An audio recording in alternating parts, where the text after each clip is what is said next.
안녕하세요. 블루앵그린입니다. 지난 시간에는 돈을 다루는 기술 시리즈로 여러분들을 찾아뵈었는데요. 오늘부터는 어떤 주제를 가지고 여러분들과 이야기를 나누면 좋을까 고민을 하다가 아무래도 돈, 누구나 좋아하는 돈 이야기를 계속 나눠보는 게 좋을 것 같아서요. 그래서 준비했습니다. 토니 로빈슨의 머니, 이 책의 핵심 인사이트를 오늘부터 3편에 걸쳐서 깊이 있게 다뤄보려고 합니다. 바로 시작하겠습니다. 돈. 인간에게 이만큼 극적인 감정을 불러일으키는 힘을 가진 것이 세상에 또 있을까? 많은 사람은 돈을 주제로 삼는 것을 거부한다. 돈은 너무 노골적이다. 돈은 너무 천박하고 낯뜨거운 주제이다. 지나치게 개인적이고 자극적이다. 돈은 많은 사람에게는 죄책감을, 없는 사람에게는 수치심을 느끼게 할 수 있다. 그렇다면 돈의 진짜 의미는 무엇일까? 어떤 사람에게 돈은 꼭 필요하고 중요한 것이지만 으뜸의 가치는 아니다. 타인의 서비스를 얻고 유복한 삶을 살기 위한 수단이자 힘의 원천일 뿐이다. 하지만 어떤 사람은 돈에 대한 갈망에 사로잡혀 자신과 주위 사람 모두를 파괴한다. 돈을 얻기 위해 훨씬 귀중한 무언가를 기꺼이 포기한다. 건강과 시간과 가족과 자긍심, 그리고 심지어 진정성마저도. 핵심을 말하자면 돈은 결국 힘이다. 돈이 어떻게 창조의 힘이나 파괴의 힘을 발휘하는지 우리는 많이 목격했다. 돈은 꿈의 밑거름이 되기도 하고 전쟁을 촉발하기도 한다. 선물로 돈을 주기도 하지만 무기로 휘두르기도 한다. 하지만 우리 모두는 돈이 어느 정도는 허상이라는 사실을 잘 안다. 오늘날의 돈은 금이나 지폐가 아니라 은행 전산망에 기록된 0과 1이다. 그렇지 않은가? 돈은 무엇인가? 돈이란 우리가 투영하는 어떤 의미나 감정도 다 받아들일 수 있는 변신술사이거나 캔버스이다. 결국 우리가 쫓는 것은 돈이 아니다. 우리가 정말로 쫓는 것은 느낌이나 감정이다. 우리는 돈으로 다음과 같은 감정을 만들 수 있다고 생각한다. 역량이 강화되었다는 느낌, 자유의 느낌, 안전의 느낌, 사랑하는 사람과 가난한 사람을 도울 수 있다는 느낌, 선택권이 있다는 느낌, 제대로 사는 것 같은 느낌. 분명 돈은 우리 마음속의 꿈을 현실로 바꿔주는 수단 중 하나다. 돈이 추상적 개념에 불과할지라도 우리에게 돈이 없으면 이와 같은 느낌을 얻지 못한다. 한 가지는 확실하다. 우리가 돈을 이용하든가 돈이 우리를 이용하든가 둘 중 하나다. 당신은 돈의 주인이지만 다른 면에서 보면 돈이 당신의 주인이다. 돈을 어떻게 다루는지를 보면 그 사람의 힘을 어떻게 다루는지가 드러난다. 돈은 고통인가, 축복인가, 게임인가, 짐인가. 실제로 몇 사람은 돈이 게임이 될 수 있다는 나의 생각에 화를 벌컥 냈다. 이런 진지한 돈이라는 주제에 게임이라는 경박한 말을 붙이다니. 그렇지만 정신 차리고 똑바로 보자. 인생을 바꿀 가장 훌륭한 방법은 우리가 바라는 것을 이미 성취한 사람들을 찾아서 그들을 행동의 모범으로 삼는 것이다. 나는 분명하게 말할 수 있다. 나는 세상에서 가장 부유한 사람들을 많이 인터뷰했고 그들 대부분은 돈을 게임이라고 생각한다.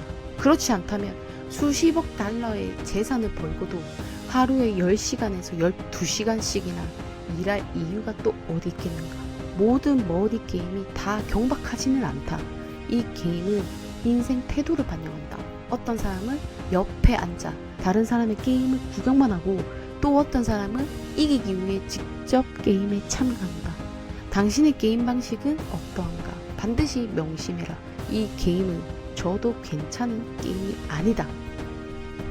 나와 함께 길을 걸으면 내가 말하는 7단계 성공 계단을 착실히 오른다면 당신과 당신의 가족은 게임에서 승리할 것이다.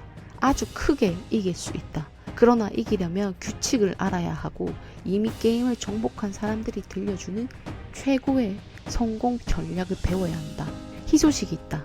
피해야 할 함정을 알고 지속적인 성공으로 나아가게 해주는 지름길을 배우기만 해도 순식간에 몇 년의 시간을 절약할 수 있다. 금융산업은 이 주제를 건드릴 수 없을 정도로 복잡한 일인 양 보이게 만들지만 금융용어라는 것들을 떼어놓고 보면 원리는 비교적 단순하다.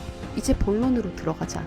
이미 이 게임을 종목한 상태라면 자신의 삶이 어떻게 달라질지 한번 상상해보자. 돈이 대수가 되지 않는다면 과연 어떻겠는가? 매일 아침 사무실에 출근할 걱정도, 청구서 요금을 낼 걱정도, 은퇴 자금을 마련할 걱정도 할 필요가 없다면 어떤 기분일까? 내가 원하는 대로 살 수 있다면 어떤 느낌일까?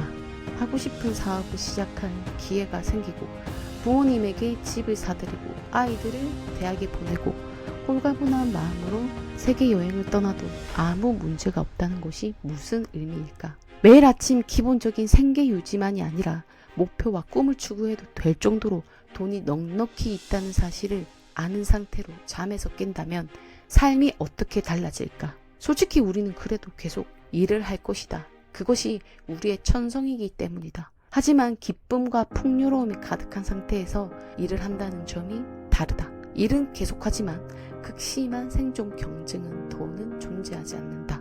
이것이 재무적 자유다. 하지만 혹시 몽상은 아닐까? 평범한 사람이 그 누구도 아닌 바로 당신이 정말로 그 꿈을 실현할 수 있을까? 부에 이르는 비밀은 비교적 간단하다.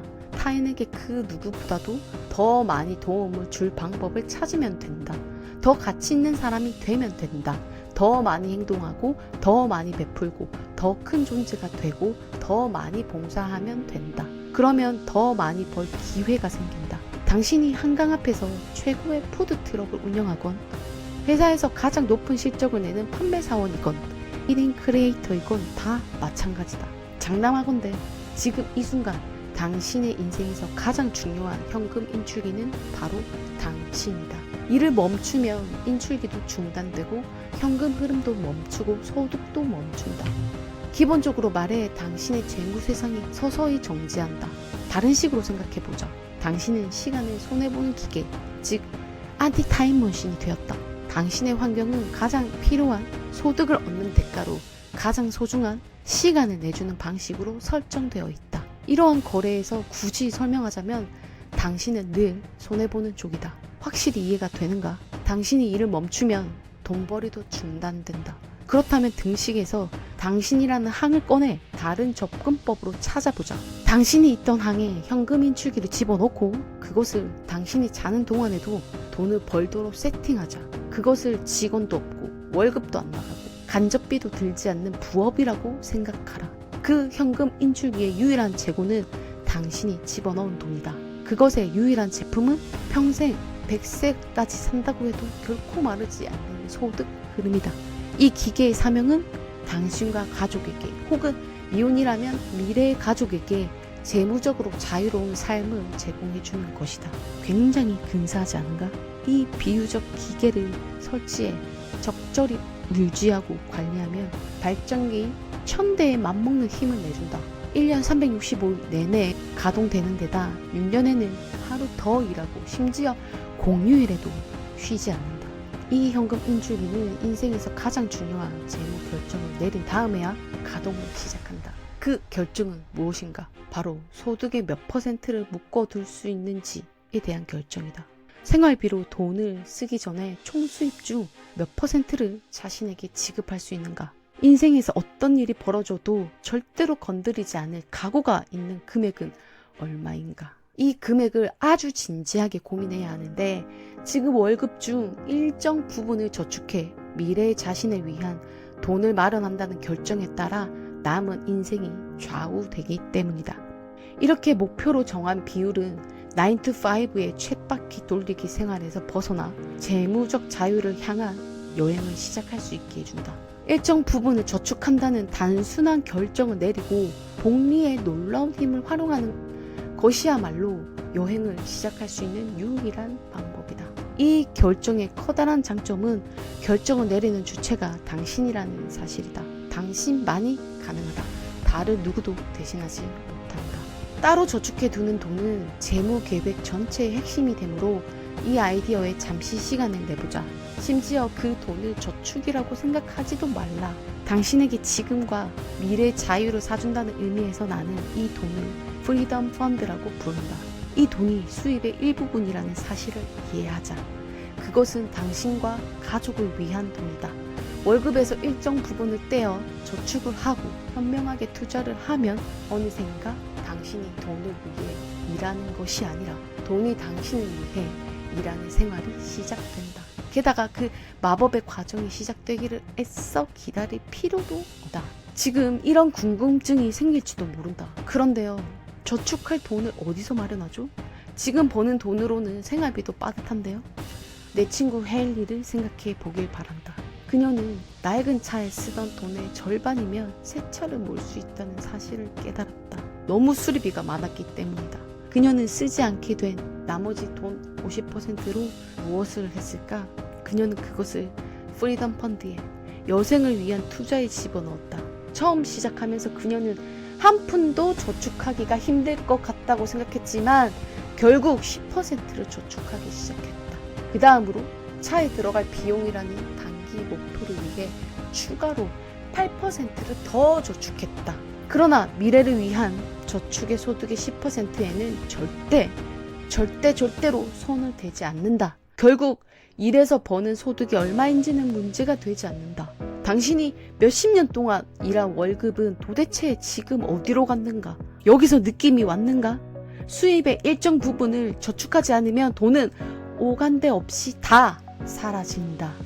다음 편에서는 평범한 사람들이 어떻게 소득의 일정 부분만 꾸준히 저축해서 거액의 부를 이뤘는지 그 놀라운 실제 사례들을 통해 알아보겠습니다. 시어도어 존스, 오세올라 메카티, 존 템플턴, 이들의 이야기는 여러분에게 분명히 큰 영감을 줄 것입니다. 오늘 준비한 영상은 여기까지고요. 우리 다음 편에서 또 만나요. 안녕.